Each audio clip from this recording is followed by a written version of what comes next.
गायत्री तंत्र भाग 2। अथ गायत्री तंत्रम। नारद उवाच। नारायण महाभाग गायत्र्यास्तु समासतः। अर्थात नारद जी ने प्रश्न किया, हे नारायण, गायत्री के शांति आदि के प्रयोग को कहिए। नारायण उवाच। नारायण कहते हैं, ये सुनकर श्री नारायण ने कहा कि हे नारद, आपने अत्यंत गुप्त बात पूछी है, परंतु उसे किसी दुष्ट या छलिया व्यक्ति से नहीं कहना चाहिए।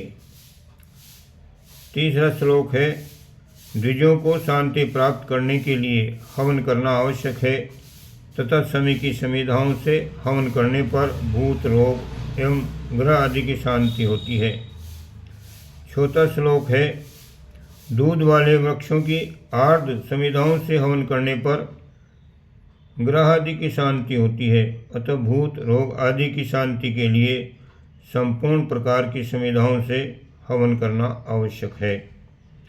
सूर्य को हाथों द्वारा जल से तर्पण करने पर शांति मिलती है तथा घुटनों पर्यंत पानी में स्थिर होकर जपने से सब दोषों की शांति होती है।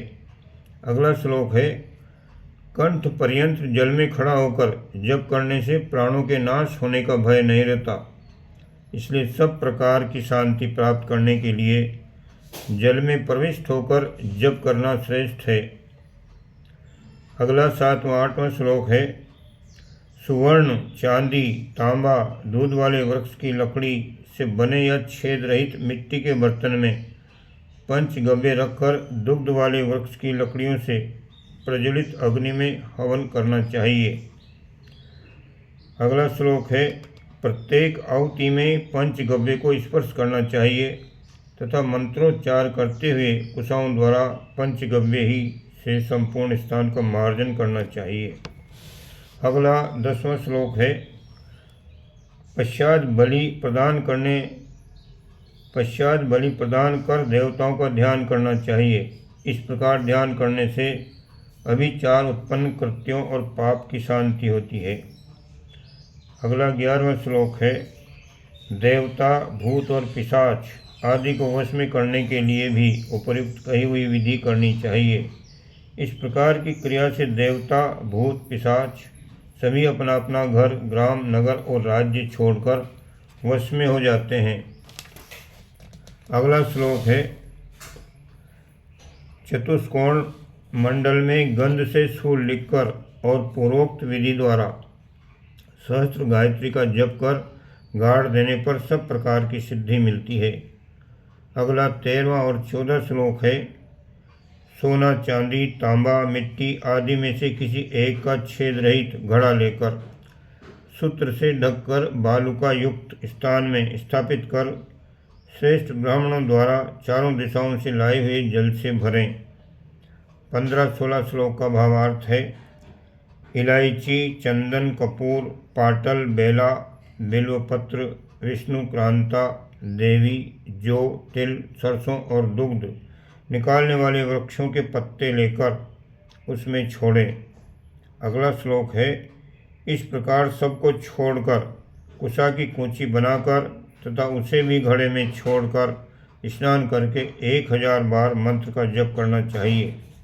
अगला 18वां श्लोक, धर्म आदि के ज्ञाता ब्राह्मण द्वारा मंत्रों से पूतीकृत इस जल से भूत आदि की बाधा से पीड़ित पुरुष के ऊपर मार्जन करें तथा पिलाए और गायत्री मंत्र के साथ इसी जल से अभिसंचन करें।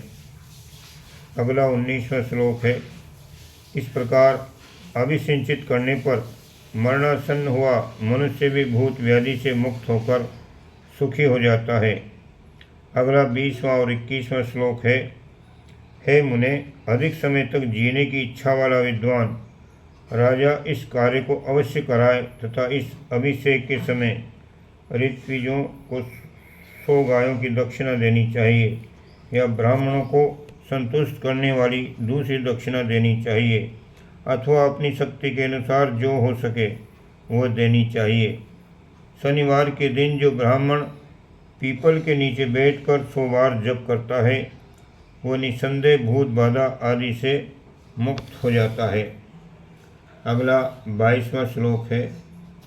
जो द्विज गुर्च यानी गिलोय की संविधाओं को दूध में डुबा डुबा कर हवन करता है वह संपूर्ण व्याधियों से छुटकारा पा जाता है। यह मृत्यु को जीतने वाला होम है। 23वां श्लोक। ज्वर की शांति हेतु दूध में डालकर आम्र पत्तों से द्विजों को हवन करना चाहिए। 24वां श्लोक है। दुग्ध में बच को अभिषिक्त कर हवन करने से क्षय रोग विनिष्ट होता तथा दुग्ध, दधि एवं घृत इन तीनों का अग्नि में हवन करने से राजयक्ष्मा का विनाश होता है। 25वां श्लोक है। दूध की खीर बनाकर सूर्य को अर्पण करे तथा हवन से बचे हुई खीर को राजयक्ष्मा के रोगी को सेवन कराएं तो रोग की शांति हो जाती है। 26वां श्लोक है। अमावस्या के दिन सोमलता यानी छेवटा की डाली से होम करने पर क्षय रोग का निवारण होता है। 27वां श्लोक है। शंख वृक्ष यानी कोडिला के पुष्पों से यदि हवन किया जाए तो कुष्ठ रोग का विनाश होता है तथा अपामार्ग के बीजों से हवन करने पर अपस्मार्ग यानी मृगी रोग का विनाश हो जाता है। 28वां श्लोक है। क्षीर वृक्ष की समिधाओं से हवन करने पर उन्माद रोग नहीं रहता तथा औदुम्बर यानी गूलर की समिधाओं से हवन किया जाए तो महाप्रमेह रोग विनिष्ट हो जाता है। 29वां श्लोक है। प्रमेह की शांति के लिए मधु अथवा शरबत से भी हवन करना चाहिए और मसूरी का रोग मंत्रमुग्ध दुग्ध घृत दधि से हवन करने पर नहीं रहता। 30वां श्लोक है। कपिला गो से घी के हवन करने कपिला गो के घी से हवन करके भी मसूरिका को दूर करना चाहिए। गाय के सभी रोगों की शांति के लिए गूलर, हाथी के रोग निवारण के लिए वट और घोड़े के रोग दूर करने के लिए पीपल की समिधाओं से हवन करना लाभदायक होता है। 31वां श्लोक है। चींटी तथा शहद की मक्खियों द्वारा घर में छत्ता रख लेने पर समी यानी छोकर की समिधाओं से हवन करना उत्तम है। साथ ही अन्न और घी भी होना चाहिए। अगला श्लोक है। बिजली की कड़क से पृथ्वी में कंपन उत्पन्न होती हो तो वन वेद की लकड़ियों से हवन करना चाहिए, इससे उत्पन्न भय शांत होता है। 33वां और 34वां श्लोक है। किसी भी दिशा में यदि दिग्दाह हो तो 7 दिन पर्यंत मंत्र जप कर उस दिशा में जिधर दाह होता है ढेला फेंकना चाहिए। इस प्रकार शांति उत्पन्न होती है। 1 सप्ताह तक इस क्रिया को करने से राज्य और राष्ट्र में सुख समृद्धि होती है। बंधन में ग्रसित मनुष्य गायत्री मंत्र का मन ही मन जाप करने पर बंधन मुक्त हो जाता है। अगला श्लोक है। भूत रोग तथा विष आदि से व्यथित पुरुष को गायत्री मंत्र जपना चाहिए। कुछ से जल को स्पर्श करता हुआ गायत्री मंत्र का जप करे, फिर इस जल को भूत प्रेत तथा पिशाच आदि की पीड़ा से पीड़ित मनुष्य को पिला दिया जाए तो वो रोग मुक्त हो जाता है।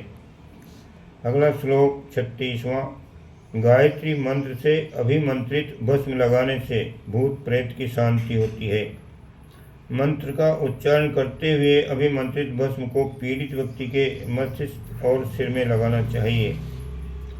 37वां श्लोक। श्री और सौंदर्य की कामना करने वाले पुरुष को रक्त कमल के फूलों से हवन करने पर श्री की प्राप्ति होती है। लक्ष्मी की आकांक्षा करने वाले पुरुष को गायत्री मंत्रोच्चारण के साथ पुष्पों से हवन करना चाहिए। अगला 38वां मंत्र है। जाति यानी चमेली मालती के पुष्पों से हवन किया जाए तो लक्ष्मी की प्राप्ति होती है। इसलिए लक्ष्मी की अभिलाषा वाले पुरुष को नवीन जाति के पुष्पों से हवन करना चाहिए। साली चावलों से हवन करने पर लक्ष्मी की प्राप्ति होती है। 39वां जो श्लोक है उसका भावार्थ है। बिल्व वृक्ष के जड़ की समिधा, क्षीर तथा घी, इनसे हवन करने पर लक्ष्मी की प्राप्ति होती है। अथवा केवल जड़ का प्रयोग करने के स्थान में बिल्व वृक्ष की लकड़ी, पत्ते, पुष्प को लेकर सबको सुखा दें और कूटकर सामग्री बना लें, तब घी और खीर मिलाकर हवन करें। 40वां श्लोक है, मधुत्रय मिलाकर लाजा से 7 दिन तक 100 आहुतियाँ देकर हवन करने पर सुंदर कन्या की प्राप्ति होती है। 41वां श्लोक का भावार्थ है, इस विधि से होम करने पर कन्या अति सुंदर और अभीष्ट वर प्राप्त करती है। 7 दिन पर्यंत लाल कमल के फूलों से हवन करने पर स्वर्ण की प्राप्ति होती है। ओम शांति। इस प्रकार से ये केवल संकेत मात्र हैं और इनको व्यक्तिगत रूप से प्रयोग नहीं करके किसी अनुभवी गुरु के माध्यम से ही इसका प्रयोग करें। ये आप निश्चित रूप से ठीक से समझें। हरि ओम। ओम शांति।